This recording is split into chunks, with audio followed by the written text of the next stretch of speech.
everyone, welcome back to our chapter book read-along. We are starting a new book today and I am so excited.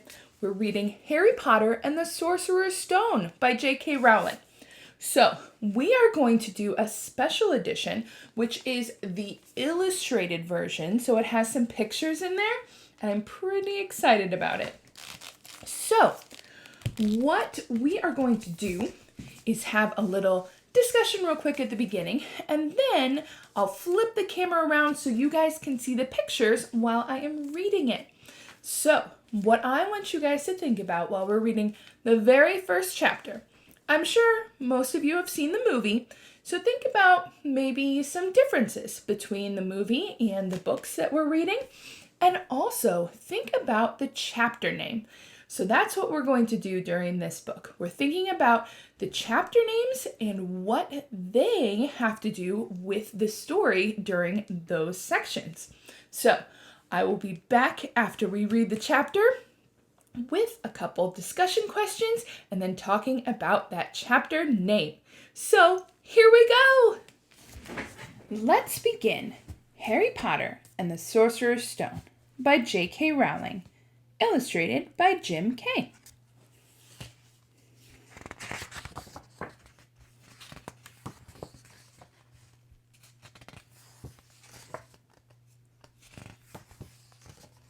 Here's the table of contents.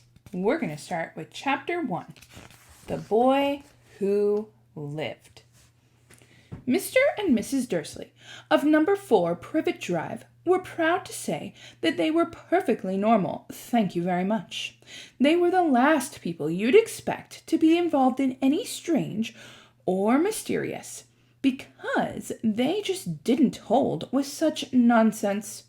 Mr. Dursley was the director of a firm called Grunnings, which made drills. He was a big, beefy man with hardly any neck, although he did have a very large mustache. Mrs. Dursley was thin and blonde and nearly twice the usual amount of neck, which came in very useful as she spent so much of her time craning over garden fences, spying on her neighbors. The Dursleys had a small son named Dudley, and in their opinion there was no finer boy anywhere. The Dursleys had everything they wanted, but they also had a secret, and their greatest fear was that somebody would discover it. They didn't think they could bear it if anyone found out about the Potters. Mrs. Potter was Mrs. Dursley's sister, but they hadn't met for several years. In fact, Mrs. Dursley pretended she didn't have a sister because her sister and her good-for-nothing husband were as un-Dursleyish as it was possible to be. The Dursleys shuddered to think that what the neighbors would say if the Potters arrived on their street. The Dursleys knew that the Potters had a small son too, but they had never even seen him. This boy was another good reason for keeping the Potters away. They didn't want Dudley mixing with a child like that. When Mr. and Mrs. Dursley woke up on the dull gray Tuesday that our story starts, there was nothing about that cloudy day outside to suggest that strange and mysterious things would soon be happening all over the country. Mr. Dursley hummed as he picked out his most boring tie for work, and Mrs. Dursley gossiped away happily as she wrestled a screaming Dudley into his high chair. None of them noticed a large, tawny owl flutter past the window. At 8:30, Mr. Dursley picked up his briefcase, pecked Mrs. Dursley on the cheek, and tried to kiss Dudley goodbye, but missed, because Dudley was now having a tantrum and throwing his cereal at the walls. "Little tyke," chortled Mr. Dursley as he left the house. He got into his car and backed out of number 4's drive. It was on the corner of the street that he noticed the first sign of something particular. A cat reading a map. For a second, Mr. Dursley didn't realize what he had seen. Then he jerked his head around and looked again. There was a tabby cat standing on the corner of Privet Drive, but there wasn't a map in sight. What could he have been thinking of? It must have been a trick of the light. Mr. Dursley blinked and stared at the cat. It stared back. And Mr. Dursley drove around the corner and up the road. He watched the cat in the mirror. It was now reading the sign that said Privet Drive. No, looking at the sign. Cats don't read maps or signs. Mr. Dursley gave himself a shake and put the cat out of his mind. As he drove towards town, he thought of nothing except a large order of drills that he was hoping to get that day. But on the edge of town, drills were driven out of his mind by something else. As he sat in his usual morning traffic jam, he couldn't help noticing that there seemed to be a lot of strangely dressed people about. People in cloaks. Mr. Dursley couldn't bear people who dressed in funny clothes, the get-ups you saw on young people. He supposed this was some stupid new fashion. He drummed his fingers on the steering wheel, and his eyes fell into a huddle of these weirdos standing quite close by. They were whispering excitedly together. Mr. Dursley was enraged to see that a couple of them weren't young at all. Why, that man had to be older than he was, and wearing an emerald green cloak. The nerve of him! But then it struck Mr. Dursley that this was probably some silly stunt. These people were obviously collecting for something. Yes, that would be it. The traffic moved on, and a few minutes later, Mr. Dursley arrived in the Grunnings car park, his mind back on his drills. Mr. Dursley always sat with his back to the window in his office on the 9th floor. If he hadn't, he might have found it harder to concentrate on drills that morning. He didn't see the owls swooping past in broad daylight, though people down the street did. They pointed and gazed open-mouthed as owl after owl sped overhead. Most of them had never seen an owl even at night-time. Mr. Dursley, however, had a perfectly normal, owl-free morning. He yelled at 5 different people and made several important telephone calls and shouted a bit more. He was in a very good mood until lunchtime, when he thought he'd stretch his legs and walk across the road to buy himself a bun from the baker's opposite. He'd forgotten all about the people in the cloaks until he passed a group of them next to the baker's. He eyed them angrily as he passed. He didn't know why, but they made him uneasy. This lot were whispering excitedly too. He couldn't see a single collecting tin. It was on his way back past them, clutching a large donut in the bag, that he caught a few words of what they were saying. "The Potters! That's right! That's what I heard! Yes, their son Harry!" Mr. Dursley stopped dead. Fear flooded him. He looked back at the whisperers as if he wanted to say something to them, but thought better of it. He dashed back across the road, hurried up to his office, snapped at his secretary to not disturb him, seized his telephone, and almost finished dialing his home number when he changed his mind. He put the receiver back down and stroked his mustache, thinking. No, he was just being stupid. Potter wasn't such an unusual name. He was sure there were lots of people called Potter who had a son named Harry. Come to think of it, he wasn't even sure his nephew was called Harry. He'd never even seen the boy. Might have been Harvey or Harold. There's no point worrying Mrs. Dursley. She always got so upset at any mention of her sister. He didn't blame her. If he'd had a sister like that, but all the same, those people in cloaks. He found it a lot harder to concentrate on drills that afternoon, and when he left the building at 5 o'clock, he was still so worried that he walked straight into someone just outside the door.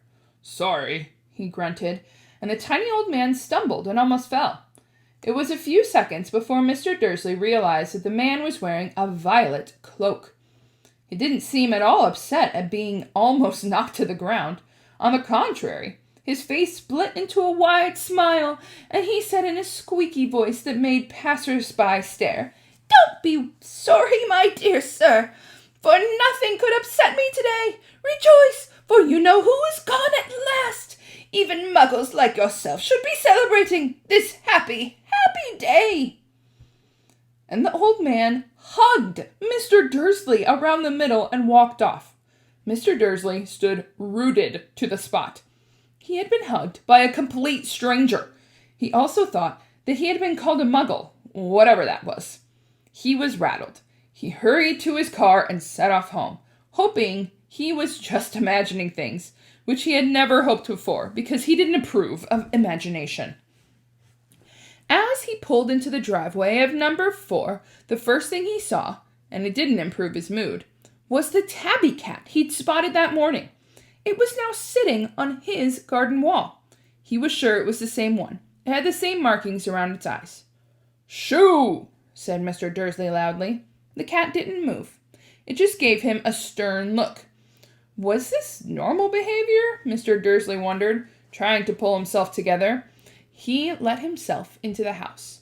He was still determined not to mention anything to his wife. Mrs. Dursley had had a nice, normal day. She told him over dinner all about Mrs. Next Door's problems with her daughter and how Dudley had learnt a new word, shan't. Mr. Dursley tried to act normally. When Dudley had been put down to bed, he went into the living room in time to catch the last report of the evening news. And finally, bird watchers everywhere have reported that the nation's owls have been behaving very unusually today. Although owls normally hunt at night and are hardly ever seen in the daylight, there have been hundreds of sightings of these birds flying in every direction since sunrise. Experts are unable to explain why the owls have suddenly changed their sleeping pattern. The newsreader allowed himself a grin. Most mysterious. And now over to Jim McGuffin with the weather. Going to be any more showers of owls tonight, Jim? Well, Ted, said the weatherman, I don't know about that, but that's not the only thing that's been acting oddly today. Viewers as far as Kent, Yorkshire, and Dundee have been phoning in to tell me that instead of the rain I promised them yesterday, they've had a downpour of shooting stars. Perhaps people have been celebrating bonfire night early? It's not until next week, folks, but I can promise a wet night tonight. Mr. Dursley sat frozen in his armchair. Shooting stars all over Britain? Owls flying in the daylight? Mysterious people in cloaks all over the place? And a whisper about the Potters. Mrs. Dursley came into the living room carrying 2 cups of tea. It was no good. He'd have to say something to her. He cleared his throat nervously. Petunia, dear, you haven't heard from your sister lately, have you? As he expected, Mrs. Dursley looked shocked and angry. After all, they normally pretended she didn't have a sister. No, she said sharply. Why? Funny stuff on the news, Mr. Dursley mumbled. Owls, shooting stars, and there are a lot of funny-looking people in town today. So? Mrs. Dursley snapped. Well, I just thought maybe it was something to do, with her lot. Mrs. Dursley sipped her tea through pursed lips. Mr. Dursley wondered whether he dared tell her he'd heard the name Potter, and decided he didn't care. Instead, he said, as casually as he could, Their son, he'd be about Dudley's age now, wouldn't he? I suppose so, said Mrs. Dursley stiffly. What's his name again? Howard, isn't it? Harry. Nasty common name, if you ask me. Oh, yes, said Mr. Dursley, his heart sinking horribly. Yes, I quite agree. He didn't say another word on the subject as they went upstairs to bed. While Mrs. Dursley was in the bathroom, Mr. Dursley crept to the bedroom window and peered down into the front garden. The cat was still there. It was staring down Privet Drive as though it were waiting for something. Was he imagining things? Could all this have anything to do with the Potters? If it did, if it got out that they were related to the pair of... Well, he didn't think he could bear it. The Dursleys got into bed. Mrs. Dursley fell asleep quickly, but Mr. Dursley lay awake, turning it all over in his mind. His last comforting thought before he fell asleep was that even if the Potters were involved, there was no reason for them to come near him and Mrs. Dursley. The Potters knew very well what he and Petunia thought about them and their kind. He couldn't see how he and Petunia could get mixed up in anything that might be going on. He yawned and turned over. It couldn't affect them. How very wrong he was. Mr. Dursley might have been drifting into an uneasy sleep, but the cat on the wall outside was showing no sign of sleepiness. It was sitting as still as a statue, its eyes fixed unblinkingly on the far corner of Privet Drive. It didn't so much as quiver when a car door slammed in the next street, nor when two owls swooped overhead. In fact, it was nearly midnight before the cat moved at all. A man appeared on the corner that the cat had been watching, appeared so suddenly and silently, you'd have thought he just popped out of the ground. The cat's tail twitched, and its eyes narrowed. Nothing like this man had ever been seen on Privet Drive. He was tall, thin, and very old, judging by the silver in his hair and the beard, which were both long enough to tuck into his belt. He was wearing long robes, a purple cloak, which swept the ground, and high-heeled, buckled boots. His blue eyes were light, bright, and sparkling behind half-moon spectacles, and his nose was very long and crooked, as though it had been broken at least twice. This man's name was Albus Dumbledore. Albus Dumbledore didn't seem to realize that he had just arrived in a street where everything from his name to his boots was unwelcome. He was busy rummaging in his cloak, looking for something. But he did seem to realize he was being watched, because he looked up suddenly at the cat, which was still staring at him from the other end of the street. For some reason, the sight of the cat seemed to amuse him. He chuckled and muttered, "I should have known." He had found what he was looking for in his inside pocket. It seemed to be a silver cigarette lighter. He flicked it open, held it up in the air, and clicked it. The nearest street lamp went out with a little pop. He clicked it again. The next lamp flickered into darkness. 12 times he clicked the put-outer, until only lights left in the whole street were 2 tiny pinpricks in the distance, which were the eyes of the cat watching him. If anyone looked out of their window now, even beady-eyed Mrs. Dursley, they wouldn't be able to see anything of what was happening down on the pavement. Dumbledore slipped the put-outer back inside his cloak and set off down the street towards number 4, where he sat down on the wall next to the cat. He didn't look at it, but after a moment he spoke to it. "Fancy seeing you here, Professor McGonagall." He turned to smile at the tabby, but it had gone. Instead, he was smiling at a rather severe-looking woman, who was wearing square glasses exactly the shape of the markings the cat had around its eyes. She, too, was wearing a cloak, an emerald one. Her black hair was drawn into a tight bun. She looked distinctly ruffled. "How did you know it was me?" she asked. "My dear Professor, I've never seen a cat sit so stiffly." "You'd be stiff if you'd been sitting on this brick wall all day," said Professor McGonagall. "All day? When you could have been celebrating? I must have passed a dozen feasts and parties on my way here." Professor McGonagall sniffed angrily. "Oh, yes, everyone's celebrating all right," she said impatiently.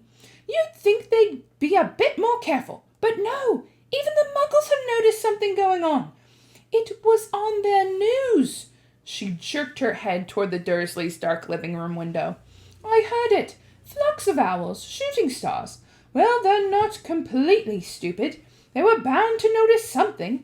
Shooting stars down in Kent. I'll bet you it was that Delius Diggle. He never had much sense." "You can't blame them," said Dumbledore gently. "We've had a precious little to celebrate for 11 years.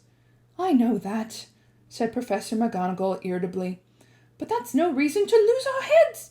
People are being downright careless. Out on the streets in broad daylight, not even dressed in Muggle clothes, swapping rumors." She threw a sharp sideways glance at Dumbledore here, as though hoping he was going to tell her something. But he didn't. So she went on. "A fine thing it would be if on the very day you-know-who seems to have disappeared at last, the Muggles found out about us all.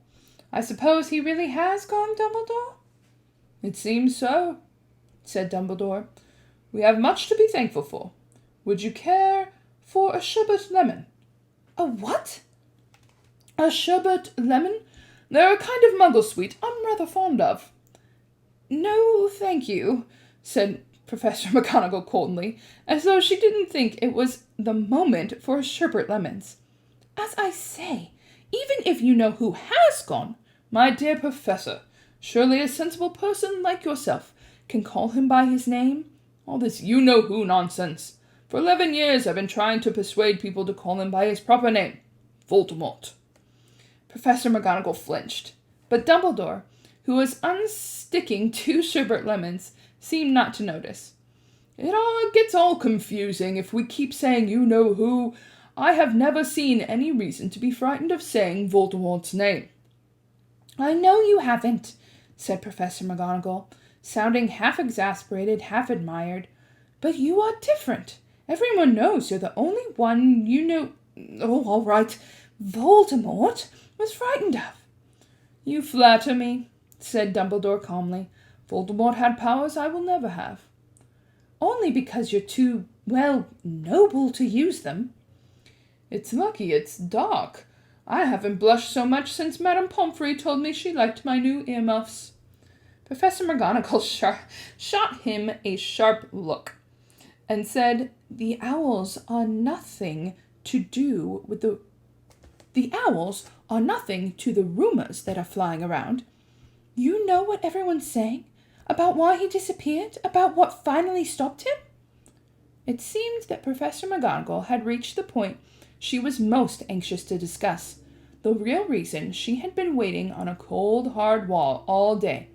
For neither as a cat nor as a woman had she fixed Dumbledore with such a piercing stare as she did now. It was plain that whatever everyone was saying, she was not going to believe it until Dumbledore told her it was true. Dumbledore, however, was choosing another sherbet lemon and did not answer. What they're saying, she pressed on, is that last night Voldemort turned up in Godric's Hollow. He went to find the Potters. The rumor is that Lily and James Potter are... they're dead. Dumbledore bowed his head. Professor McGonagall gasped. Lily and James? I can't believe it. I didn't want to believe it. Oh, Albus. Dumbledore reached out and patted her on the shoulder.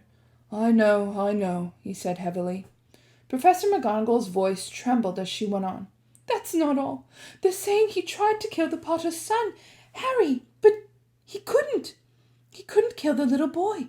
No one knows why or how, but they're saying that when he couldn't kill Harry Potter, Voldemort's power somehow broke, and that's why he's gone.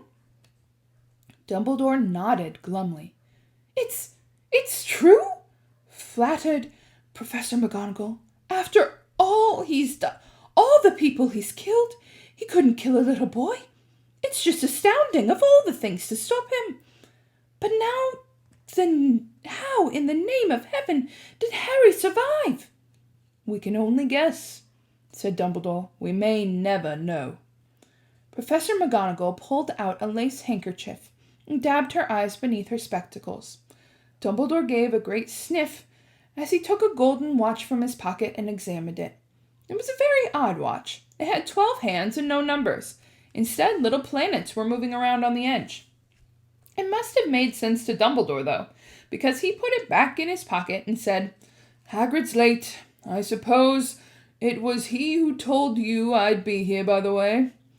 Yes, said Professor McGonagall, and I don't suppose you're going to tell me why you are here, of all places? I've come to bring Harry to his aunt and his uncle. They're the only family he has left now. You can't mean the people who live here, cried Professor McGonagall, jumping to her feet and pointing at number 4. Dumbledore, you can't. I've been watching them all day. You couldn't find 2 people who are less like us.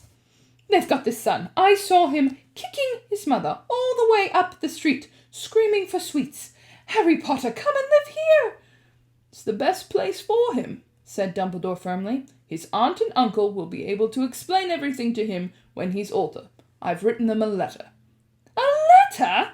repeated Professor McGonagall faintly, sitting back down on the wall. "Really, Dumbledore, you think you can explain all this in a letter? These people will never understand him. He'll be famous, a legend. I wouldn't be surprised if today was known as Harry Potter Day in the future. There will be books written about Harry. Every child in our world will know his name." "Exactly," said Dumbledore, looking very serious over the top of his half-moon glasses. "It would be enough to turn any boy's head. Famous before he can walk and talk. Famous for something he won't even remember. Can't you see how much better off he'll be, growing up away from all that until he's ready to take it?" Professor McGonagall opened her mouth, changed her mind, swallowed, and then said, Yes, you're right, of course. But how was the boy getting here, Dumbledore?" She eyed his cloak suddenly, as though she thought he might be hiding Harry underneath it. "Hagrid's bringing him." "You think it wise to trust Hagrid with something as important as this?" "I would trust Hagrid with my life," said Dumbledore. "I'm not saying his heart isn't in the right place," said Professor McGonagall grudgingly, "but you can't pretend he's not careless. He does tend to... What was that?" A low, rumbling sound had broken the silence around them. It grew steadily louder as they looked up and down the street for some sign of headlight. It swelled to a roar as they both looked up at the sky, and a huge motorbike fell out of the air, landed on the road in front of them. If the motorbike was huge, it was nothing to the man sitting astride it. He was almost twice as tall as a normal man, and at least 5 times as wide. He looked simply too big to be allowed, and so wild. Long tangles of bushy black hair and beard hid most of his face, and his hands were the size of dustbin lids, and his feet in their leather boots were like baby dolphins. In his vast, muscular arms he was holding a bundle of blankets. "Hagrid," said Dumbledore, sounding relieved. "At last! And where did you get that motorbike?" "Borrowed it, Professor Dumbledore, sir," said the giant, climbing carefully off the motorbike as he spoke. "Young Sirius Black lent it to me. I've got him, sir." "No problems, were there?" "No, sir. House was almost destroyed, but I got him out all right before the muggles started swarming around. He fell asleep as we were flying over Bristol." Dumbledore and Professor McGonagall bent forward over the bundle of blankets. Inside, just visible, was a baby boy, fast asleep. Under a tuft of jet black hair over his forehead, they could see a curiously shaped cut, like a bolt of lightning. "Is that where?" whispered Professor McGonagall. "Yes," said Dumbledore. "He'll have that scar forever." "Couldn't you do something about it, Dumbledore?" "Even if I could, I wouldn't. Scars can come in useful. I have one myself above my left knee that's a perfect map of the London Underground. Well, give him here, Hagrid. We'd better get this over with." Dumbledore took Harry in his arms and turned towards the Dursleys' house. Could I at least say goodbye to him, sir?" asked Hagrid. He bent his great shaggy head over Harry and gave him what must have been a very scratchy, whiskery kiss. Then suddenly Hagrid let out a howl like a wounded dog. "Shh!" hissed Professor McGonagall. "You'll wake the Muggles!" "Sorry," sobbed Hagrid, taking out his large spotted handkerchief and burying his face in it. "But I can't stand it. Lily and James dead, and poor little Harry off to live with Muggles." "Yes, it's all very sad. But get a grip on yourself, Hagrid, or we'll be found," Professor McGonagall whispered, patting Hagrid gingerly on the arm as Dumbledore stepped over the low garden wall and walked to the front door. He laid Harry gently on the doorstep, took a letter out of his cloak, tucked it inside Harry's blankets, and then came back to the other two. For a full minute the 3 of them stood and looked at the little bundle. Hagrid's shoulders shook, Professor McGonagall blinked furiously, and the twinkling light that usually shone from Dumbledore's eyes seemed to have gone out. "Well," said Dumbledore finally, "that's that. We've no business staying here. We may as well go join the celebrations." "Yeah," said Hagrid in a very muffled voice. "I'd bet get this bike away. Good night, Professor McGonagall. Professor Dumbledore, sir." Wiping his streaming eyes on his jacket sleeve, Hagrid swung himself onto the motorbike and kicked the engine into life. With a roar, it rose into the air and off into the night. "I shall see you soon, I expect, Professor McGonagall," said Dumbledore, nodding to her. Professor McGonagall blew her nose in reply. Dumbledore turned and walked back down the street. On the corner, he stopped and took out the silver put-outer.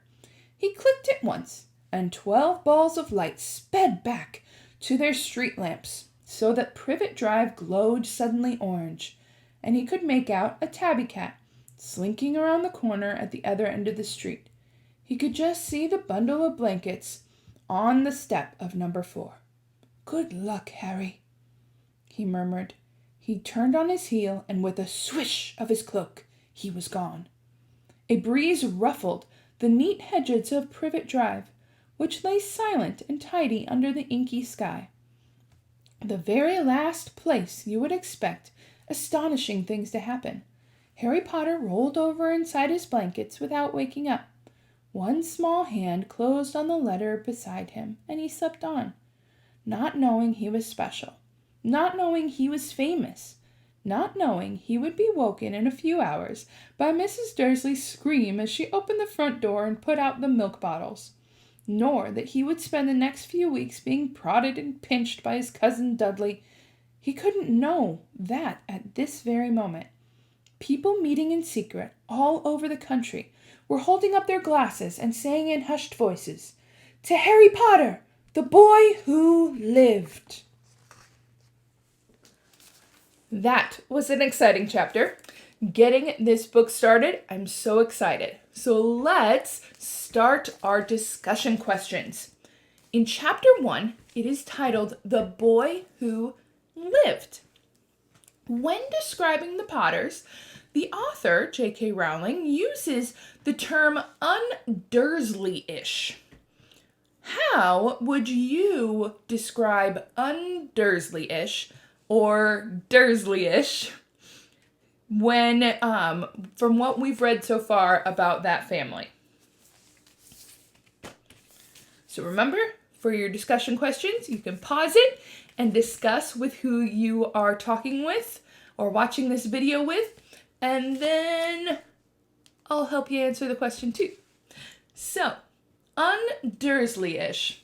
I would say the Dursleys are people who very much care about what everyone is doing and how they look all the time. So they have to look proper and they have to be completely normal. So un-Dursley-ish is something that maybe looks a little silly or is a little bit different, or that someone kind of shows their personality, right? So, like wearing a colorful cloak in the middle of the day. On the day that Harry's parents died, what were some of the weird things that Mr. Dursley saw in the town when he went to work? He noticed owls just flying about during the day. But he didn't notice that at first, did he? Because he was turned his back to the window. He saw groups of what we know are witches and wizards hanging out, talking, whispering. What were some of the things they were talking about? You know who? The Potters. They said something about Harry, and that's when Mr. Dursley was so worried. Who brought Harry to the Dursleys? It was Hagrid. We'll meet him again later, but he was described in a pretty interesting way. I'm going to look up some of those descriptions because they're some of my favorites. What was a way they described Hagrid, if you remember? So they said He was almost too big, too wild to exist. He was just so large. My favorite is that they described his leather boots like baby dolphins. So there's that picture of Hagrid we saw. He's just so big. They described his hands as big as dustbin lids, so garbage can lids. That's how big his hands are.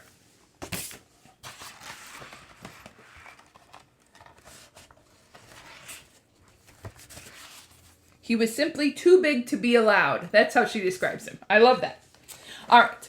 So how were we first introduced to Harry Potter? Well, first, Dumbledore and Professor McGonagall were kind of talking about him, right?